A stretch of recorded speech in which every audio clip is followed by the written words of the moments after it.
자, 이제 왼쪽에 나뭇가지를 다 정리했고요. 오른쪽 이제 가봅시다. 자, 오른쪽에 보니까 개발론입니다. 우리가 developing이라고 하죠, 개발을. 그래서 부동산의 꽃이다 이런 말을 합니다. 그래서 개발업자, 디벨로퍼가 한번 돼보는 게 사실은 많은 부동산 업계에 종사하는 사람의 꿈이죠. 모든 걸 다 알아야지만 할 수 있는 거거든요.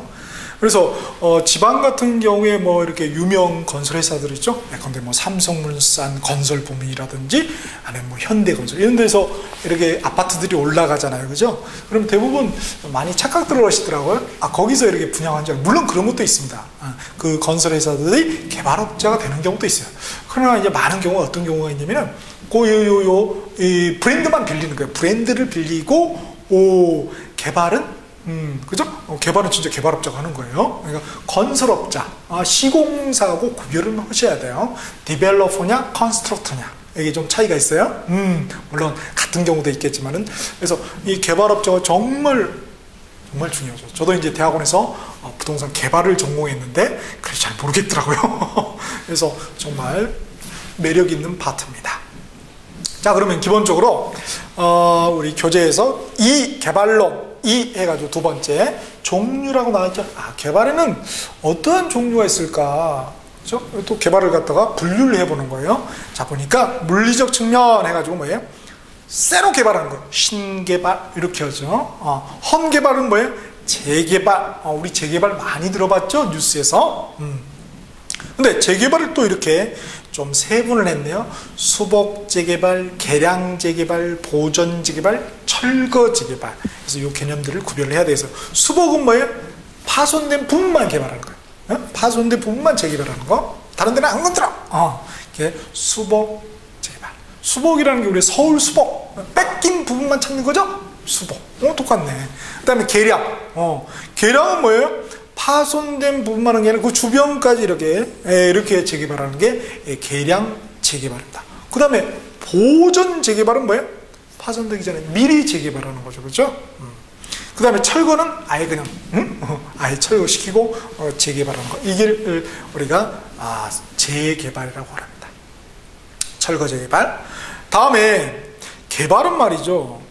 민간이 개발할 수도 있고 정부가 개발할 수도 있겠죠. 공적 주체가. 그래서 민간 주체가 개발하는 거 우리 민간 개발이라고 그러고, 공적인 주체가 개발하는 것도 우리가 공영 개발이라고 그럽니다. 그죠?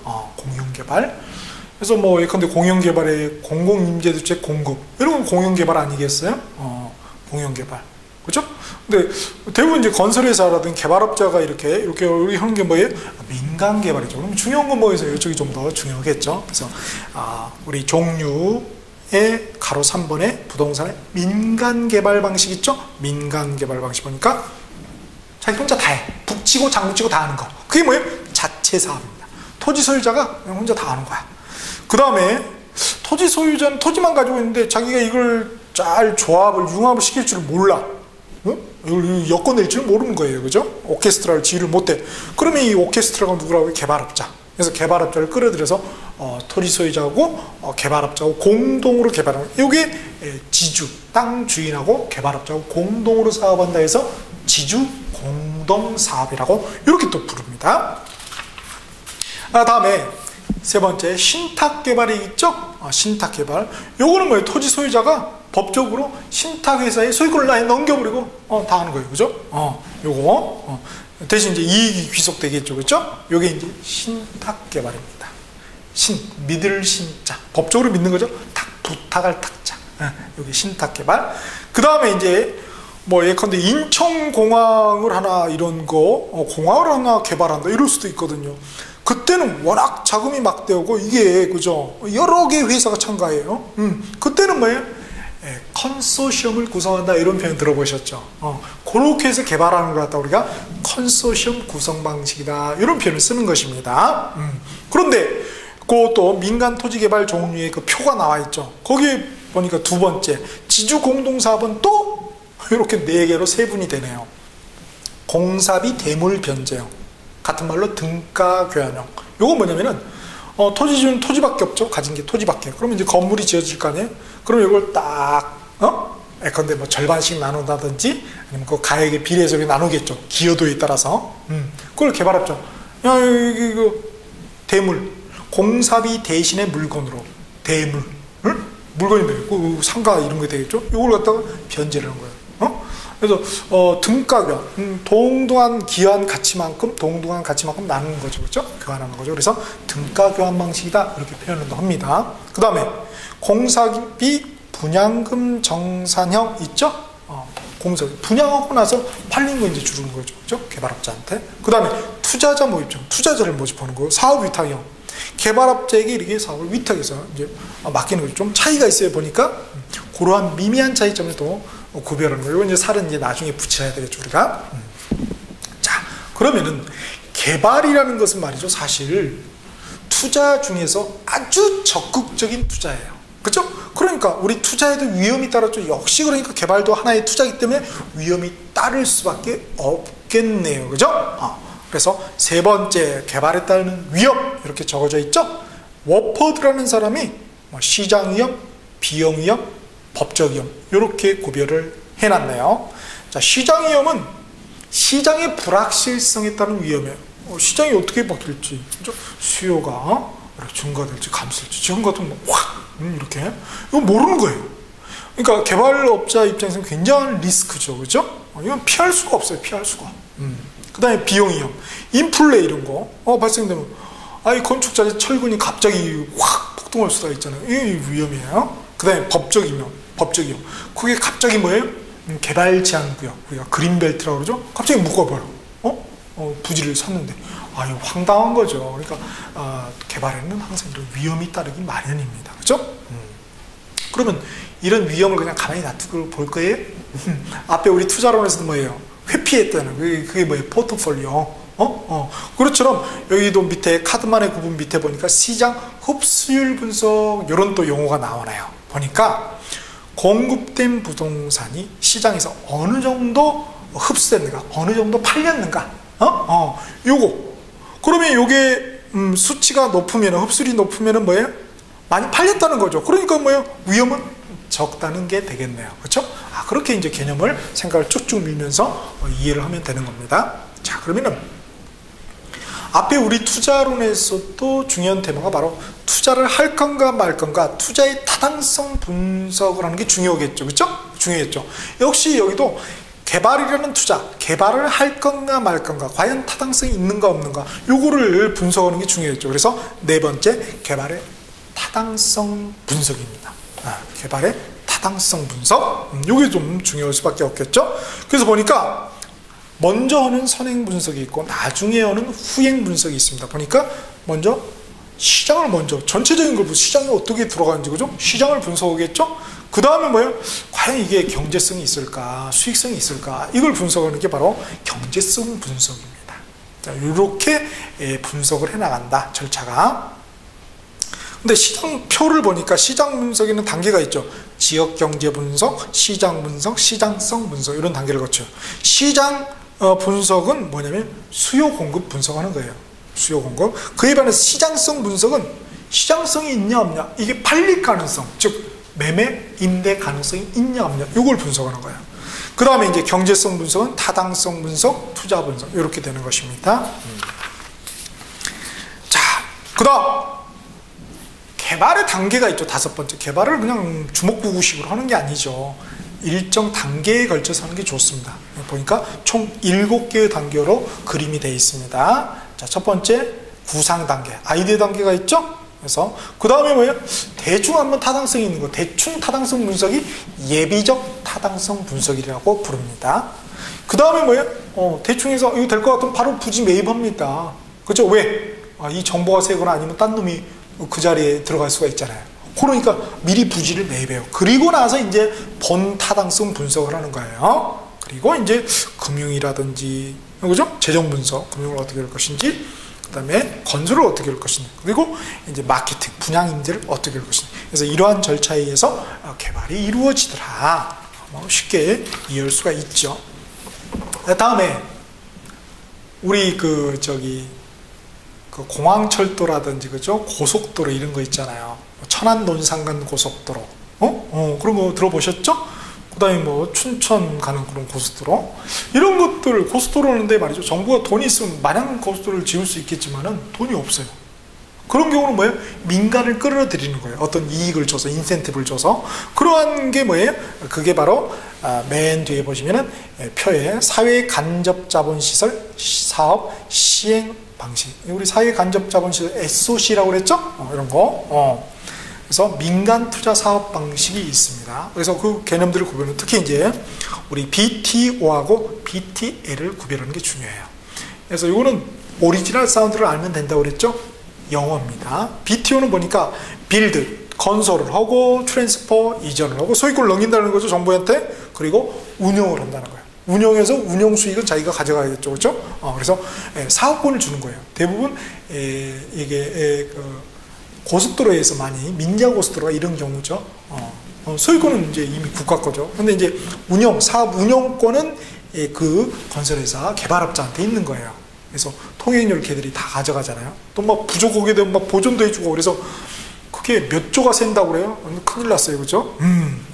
그런 게 이제 BTO고 그 다음에 BTL은 뭐냐면 빌드, 트랜스퍼, 리스예요. 리스 뭐 리스로 임대로 주는 거죠. 그쵸?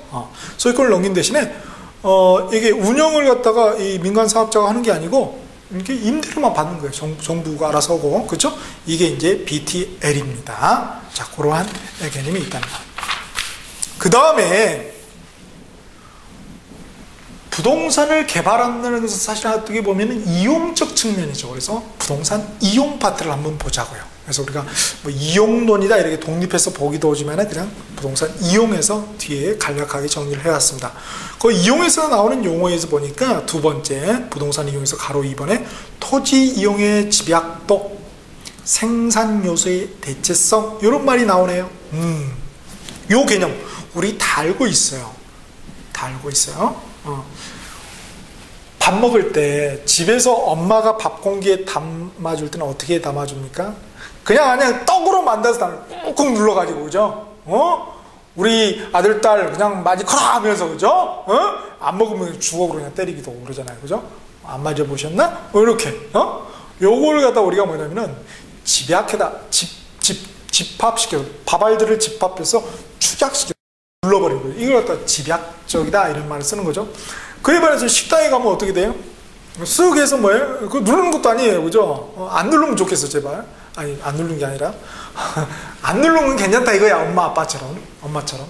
근데 뭐예요? 쓱 흔들어가지고 쑥 그래서 에이 대충 그냥 요게 뭐예요?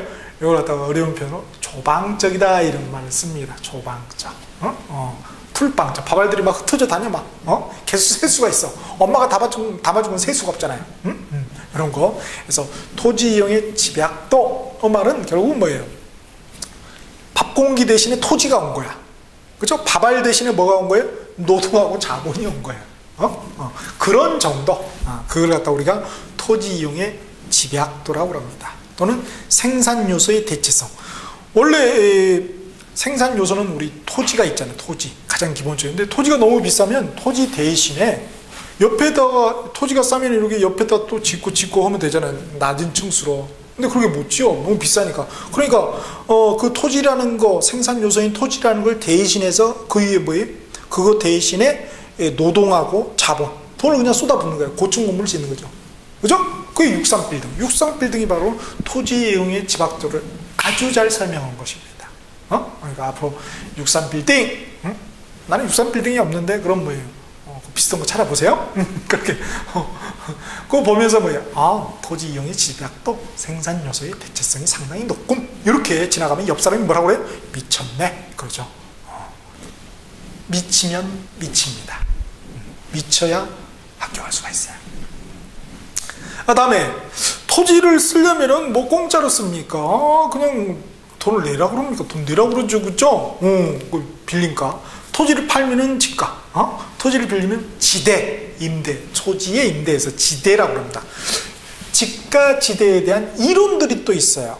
요게 설설치 않아요.